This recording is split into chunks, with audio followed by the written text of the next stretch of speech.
The Avengers is one of the greatest team-ups in cinematic history, but they're not quite exactly friends. You probably think, well, obviously they showed us this throughout the whole movie. Why shouldn't the guy let off a little steam? You know damn well why. Back off. Oh, I'm starting to want you to make me. But I want to talk about why them still having their problems with one another, but still teaming up to save the world, I'll have that drink now.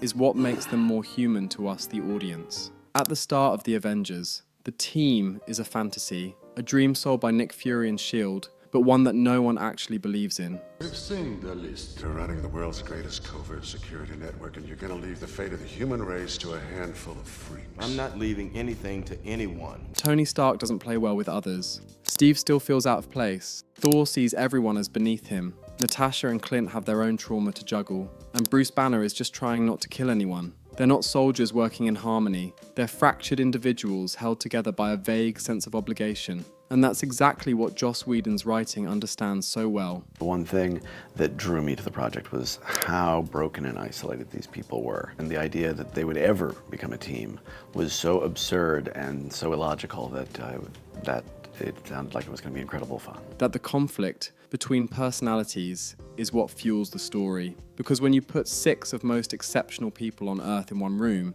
you don't get cooperation, you get combustion. Let's start with the obvious one. You might have missed a couple things, doing time as a capsicle. Fury didn't tell me he was calling you in. Yeah, there's a lot of things Fury doesn't tell you. Tony is impulsive, arrogant, and addicted to being the smartest man in the room. Steve is disciplined, righteous, and hopelessly idealistic. Every scene between them feels like 2 ideologies colliding. Stark, we need a plan of attack. I have a plan. Attack. Tony represents progress through self-interest. Steve represents duty through sacrifice. And it's all laid out right in front of us. Big man in a suit of armor. Take that off. What are you? Genius, billionaire, playboy, philanthropist. In this scene, Tony defines himself entirely through ego. Every invention, every achievement, every ounce of value tied to his identity. Steve sees that as everything wrong with the world. I've seen the footage. The only thing you really fight for is yourself. To him, Tony's arrogance is exactly what caused the destruction he once fought to prevent. You know, you may not be a threat, but you better stop pretending to be a hero. A hero? Like you? You're a laboratory experiment, Rogers. Everything special about you came out of a bottle. When Tony mocks Steve's serum, he's subconsciously defending his own philosophy. That greatness is built, not given. He sees himself as a self-made man surrounded by people born or blessed into power. What makes this dialogue so iconic when looking back at it is that they both end up proving each other wrong, with Tony sacrificing himself twice in that same movie, and as of right now, the last Avengers movie, and with Steve having a righteous soul being worthy of Thor's hammer, which makes this one of the best interactions in all of the MCU in my opinion. You people are so petty and tiny. Then there's Thor, who might actually have the biggest ego in the room, which is impressive considering Tony's there. When we first see him in the movie, What's the matter? Scared of a little lightning? I'm not overly fond of what follows. he breaks into the jet to take Loki and deal with him alone. He doesn't acknowledge or respect anyone on board. That's why he leaves with Loki without a word, even though both sides are technically fighting for the same thing. Thor doesn't see these people as allies. He sees them as mortals getting in his way, and Tony feels that disrespect immediately. Listen well, brother. I'm listening. When they fight each other in the forest, it's a fight between 2 men fueled by pride, blasting each other while the main cause of their problems watches from above. Every blow they throw at each other exposes their insecurity. Thor lashes out at Tony for not letting him deal with Loki on his own terms. This is beyond you, Metal Man. Tony attacks because he can't stand being underestimated.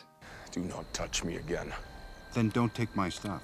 Steve intervenes to mediate because, well, he's Captain America. The entire scene shows us that even though they are all on the same side, none of them are there to make friends. Now let's talk about Natasha Romanoff and Bruce Banner, 2 characters defined entirely by the damage they hide. I assume the whole place is surrounded? Just you and me. She manipulates emotions to survive. He suppresses them to survive. Both are killers, one literal, one metaphorical. In their first meeting, Natasha treats Bruce like a bomb that might go off at any second. Needs me in a cage? No one's gonna put you in. Stop lying to me! and Bruce sees through it instantly. We're good here. Just you and me. His entire arc is about control, about stepping away from violence to protect those around him. Everyone else on the team is powered by ego, but to Bruce, ego is the one thing he can't afford to have. So what finally brings them together? It's okay, boss.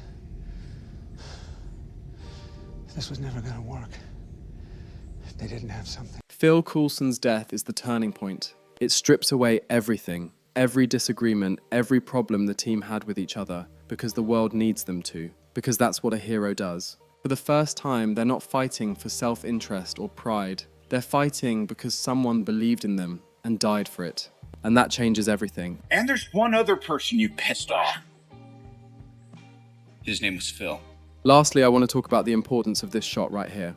Up until this point, the film is filled with close-ups and arguments. Individuals framed in isolation. But this shot breaks that pattern. The camera finally connects them. It's not just a cool moment. It's symbolic. The shot represents equilibrium, not unity. They're still different. They'll still argue. They'll still compete.